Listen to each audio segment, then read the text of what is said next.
शहबाज शरीफ ने क्या गद्दारी की है बताइए, जिसके नतीजे में आज वो खुद भी रिहा हो गए और बाकी भी पता नहीं क्या होने वाला है, हमें तो पता ही नहीं।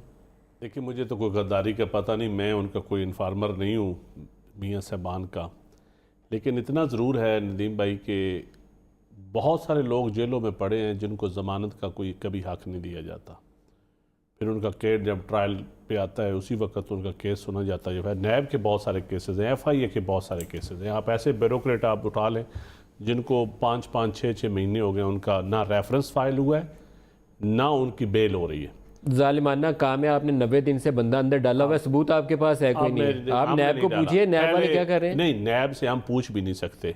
तो पूछिए, अगर नहीं पूछ सकते लॉ को अमेंड जब हम नैब से पूछेंगे तो फिर आप ही कहेंगे, आप जैसे पढ़े लिखे लोग ही कहेंगे कि नैब तो इंडिपेंडेंट अदारा है, नैब की अकाउंटेबिलिटी होनी चाहिए। अच्छा देखिए, अकाउंटेबिलिटी होने का भी एक मैकेनिज्म है, उसका कुछ बनाया गया और कुछ मैं समझता हूँ बनाना चाहिए जो कि नहीं है। अब नैब एक इंडिपेंडेंट अदारा है, प्रोसिक्यूशन उसकी एक इंडिपेंडेंट प्रोसिक्यूशन है, जुडिशरी आपके सामने है, जुडिशरी एक इंडिपेंडेंट जुडिशरी है। लेकिन अलमिया यह है कि इस मुल्क में दो निज़ाम है। मैं एडमिट करता हूँ, मैं पहले भी आपके प्रोग्राम में कई दफ़ा कह चुका हूँ कि गरीब के लिए कानून और है और दौलतमंद के लिए कानून और है। ये मेरे दोनों भाई भी बैठे हैं, ये भी इसके ऊपर इनसे भी राय ले लीजिए। अब देख लें, हज़ारों केस आप देख लें, आम आदमी का केस देख लें, अशराफिया का, ये VIP ट्रायल है।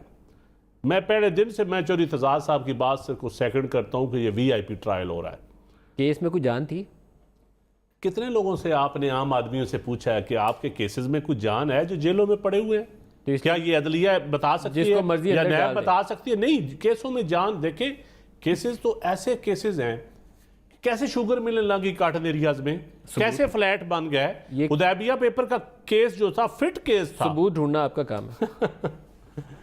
सबूत, वाइट कॉलर क्राइम का सबूत जिस मुल्क में कितनों के मिले हैं।